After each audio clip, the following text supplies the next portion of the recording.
3 years since the Philippines won its landmark victory at the Permanent Court of Arbitration, PCA, at The Hague against China's overlapping claims in the West Philippine Sea or the South China Sea, the majority of Filipinos still demand that the Duterte government enforce the arbitral ruling. In a recent survey, 87% of Filipinos want the Duterte government to arrest and prosecute Chinese fishermen for destroying marine life in Philippine waters, especially in light of the recent maritime collision involving 22 Filipino fishermen and a Chinese vessel in Reed Bank.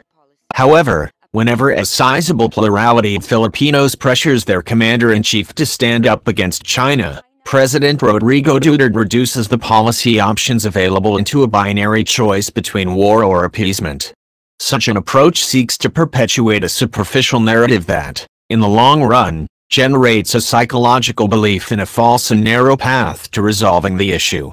Halfway through his presidency, the overarching formula to Duterte's approach to China is the oversimplification of geopolitical tensions on the ground, often devoid of facts, which consequently distorts a complex reality. Abetted by his overt theatrics, Duterte conditions his supporters in the public to play by China's rules to avoid any military confrontation, which the Philippines cannot win anyway. But China's approach toward the South China Sea has never relied on one-dimensional or oversimplified tactics. Instead, it draws from a highly sophisticated political, economic, and strategic arsenal. War or military confrontation remains on the table, but closer examination reveals that, contrary to Duterte's all-or-nothing calculation, China has continuously utilized evolving approaches to cement its unilateral control of the resource-rich stretch waters. That nuanced approach includes cyberattacks. A report recently published by OnSilo found that the Chinese cyber espionage group called the Advanced Persistent Threat Group 10 or AP-10 deployed 2 malicious software variants that targeted government and private organizations in the Philippines in April. According to OnSilo's investigation of the malware, the tactics, techniques, procedures, and codes perpetuated by the threat actor are all unique to AP-10. In the same month, the Philippine-based Analytics Association of the Philippines, AAP, detected Chinese-related scripts that were inserted in the source code of various government websites such as Malacanang, Governor, PH, Dict, Governor, PH, Comelec, Governor, PH, PNP, Governor, PH, Navy, MIL, PH, and Laguna, Governor, PH.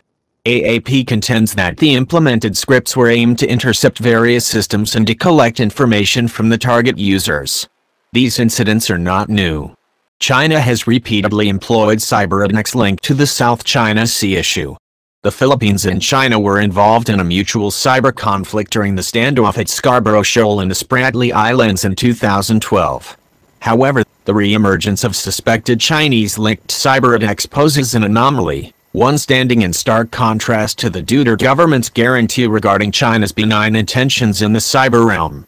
As China's cyberattacks resurface, it is vital to pay particular attention to the political and strategic currency of such malicious activities. The timing and the intent of such cyber operations warrants an interrogation. The recent recorded attacks in April coincided with major developments in the Philippines' security and strategic environment emanating from its internal and external affairs. Both developments are highly interrelated to the South China Sea. Following reports from the armed forces of the Philippines' Western Command on the sustained presence and swarming activities of 275 Chinese maritime militia vessels, complemented by the Chinese Coast Guard, in the waters around Philippine-controlled Pag-asa Island, Duterte issued his most provocative statement to date against China. He pledged to send his soldiers on a suicide mission if Beijing oversteps the red line. Duterte's comments were a defiant exception to his usual conciliatory approach toward China. Against such a backdrop of heightened tensions with China, the United States and the Philippines renewed their strategic relations, as signified by Duterte's acceptance of U.S. assurances to defend the Philippines if any armed conflict ensues in the South China Sea. The Philippines' resolve was further supported by the U.S.